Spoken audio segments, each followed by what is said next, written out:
6. Going dark.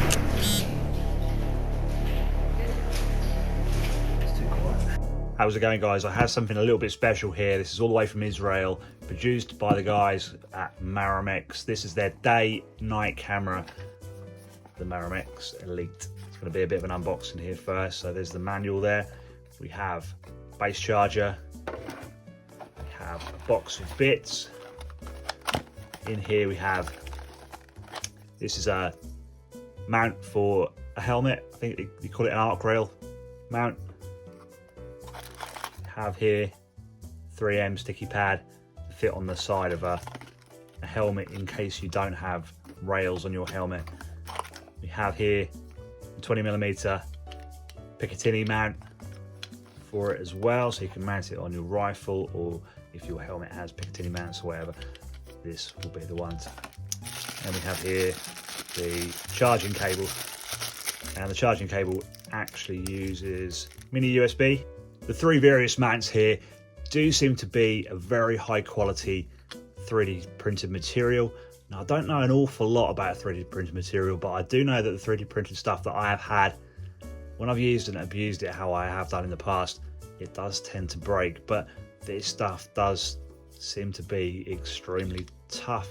If you're a little bit rubbish when it comes to new technologies and things, this manual is very simple to understand and very descriptive, and it will tell you how to work every aspect of the Marom-X camera. Let's take a look at the camera itself. This camera does feel extremely tough and extremely rugged. I imagine that it will take a very great deal of punishment. It was designed with the Israeli military in mind. It was first designed for them, so that will tell you the standards that this camera was made to. The lens does have a lens protector on there, which does screw on, which is a nice touch, and I'm guessing that is a M12 threaded lens, and I believe the guys over at Marom-X tell me that there is possibilities for changing the lens upon that. The lens at the moment is a 110-degree lens. It does feature their mounting system on both sides of the camera, so depending on which side of your helmet or your rifle you want to mount it on, the choice is yours. The Marom-X is also rated to IP65, so dusty conditions and wet conditions are not going to be any problem for the Marom-X whatsoever. So you may be asking, what are these LEDs on the front here? Well, let me show you. Let's turn it on first. It's a simple 3-button design, and considering it's feature rich this camera is, it runs on a 3-button design. So we'll turn it on by pressing this button here. We get a welcome, and then it boots up and we're ready to go. It is actually recording. You can see the red little flashing symbol there means it's recording. It records straight away. So let's turn it off. We don't need it recording just yet. Okay, so this back button here, one press, you're not going to see it because these are 950 nm infrared LEDs. You just heard it click maybe. Might just be able to pick up the shine there of those infrared LEDs. You can have it so you can do it manually, like I say, by pressing the button, or you can have it as well. You can go into the settings and have it so when you go into a dark room, it will automatically switch those IR LEDs on. With this button as well, instead of just lightly pressing it to turn the IR on, you can hold it down and it turns on the white light. Fairly bright white light as well. This record button, recording. One touch press, we're now recording. That's indicated with the red flashing icon there. Press it again and it stops. So when we're recording, press the record button, we're now recording, and if I press this button here, you'll see the blue camera button flash.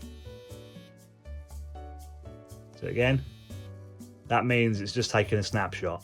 So now we're recording, you can see the flashing LED there, and you're going to be in situations where you don't want a flashing LED and you don't want this light, this display lit up.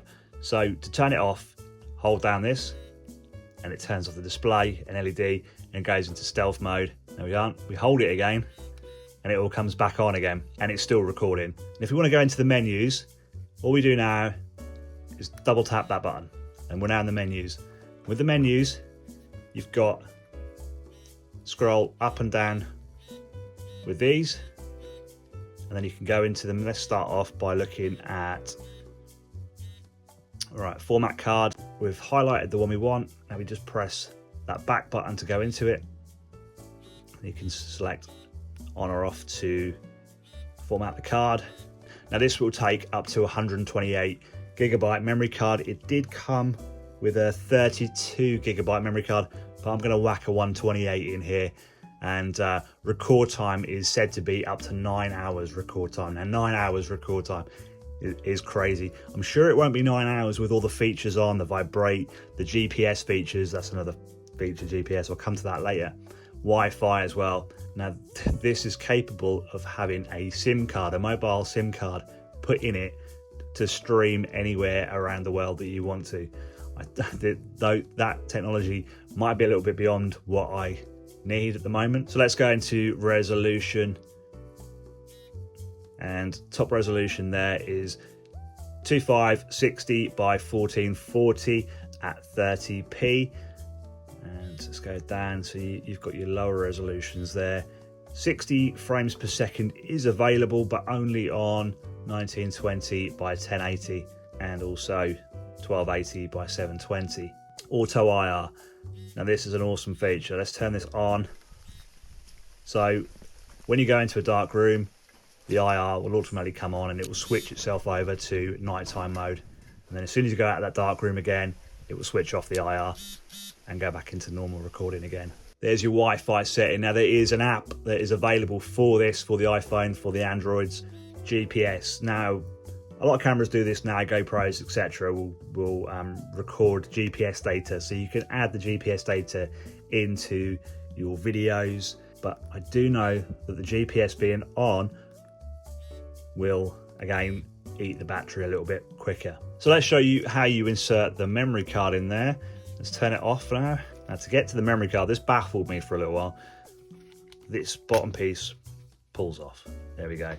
And the memory card slot and the SIM card slot is just there. And the memory card, I found, was an absolute pain in the arse to get it out. You need to have long nails to get it out with. It's hard to use a screwdriver. This is the memory card that came with it, 32 gigabyte. I'm going to whack in there a 128. And that there is where your SIM card will go in, so you can send your footage live anywhere around the world. A little watertight cover goes over the top there.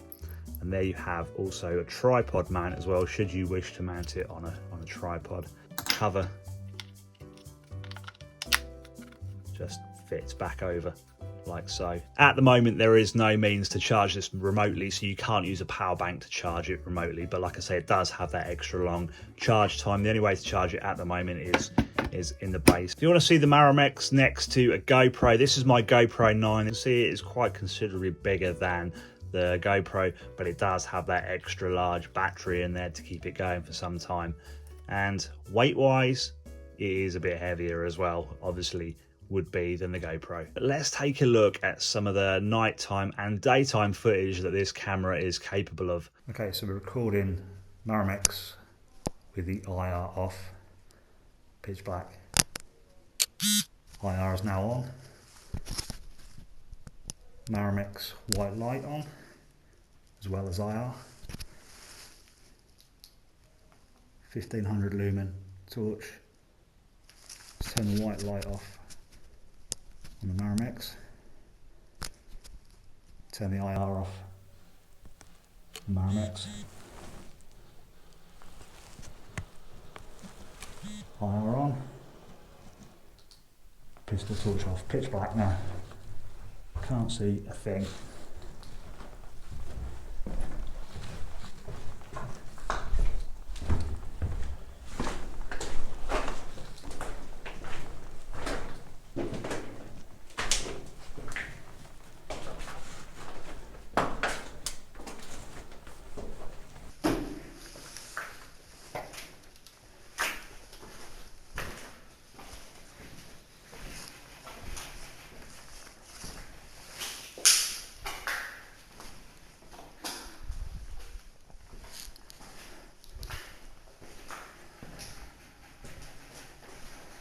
So we're now going to go into daylight here.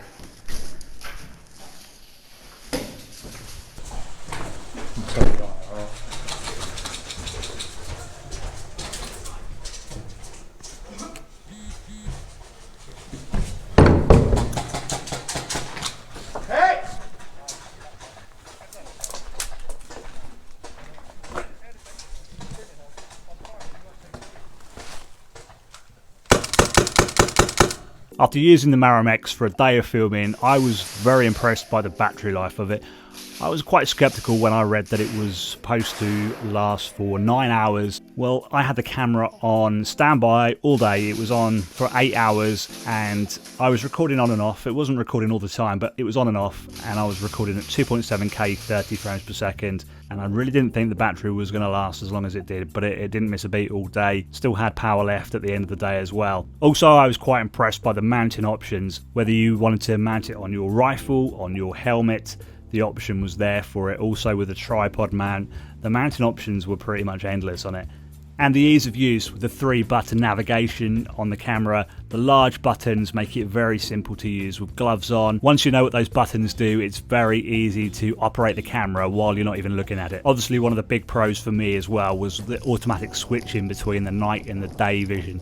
It's a game changer if you need to film in varying different lighting situations. Some of the small niggles that I did have with the Marom-X was I did have an issue with the lens protector fogging. It was a pretty humid day, and I know these cameras were made in Israel, which I guess is pretty dry out there, but when you get it to good old England and it's a rainy day, a damp day, probably about 85% humidity with rain on and off as well, the lens protector did fog quite considerably.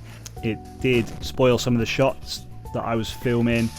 I did run the risk and take it off a few times, but there's every possibility that it could have got shot out at some point. The awkward memory card slot is a bit of a pain in the backside as well. It was pretty tricky getting that memory card in with just using your fingers. You're going to have to use some kind of tool of implement. I don't know if I'm doing it wrong. I don't think I'm doing it wrong, but it was pretty tricky to get in and out, and I really don't think you're going to want to be doing that out in the field or in the dark as well. Definitely not. Things I'd like to see for the future of Marom-X: stabilization. I'm a little bit disappointed to see that there's no stabilization on the Marom-X. Most action cameras these days do come with some kind of stabilization. I know GoPro have been doing it since the GoPro 5, and stabilization on action cameras is a game changer these days. I'd also like to see something along the lines of a 90-degree rotating lens so that the camera can be mounted horizontally, maybe on top of a rifle or on top of your helmet. As it's 235 grams, mounting it on the side of a helmet can be quite weighty for one side, so in an ideal world you're going to want to counterweight it on the other side, and before you know it, you're adding about half a kilo to your helmet setup. Having the option to mount it on top of a helmet would negate the need for any counterweights. If you think the Marom-X has a place in your tactical camera setup, then check out the link in the description below. Thanks for watching, guys. I'll see you in the next one.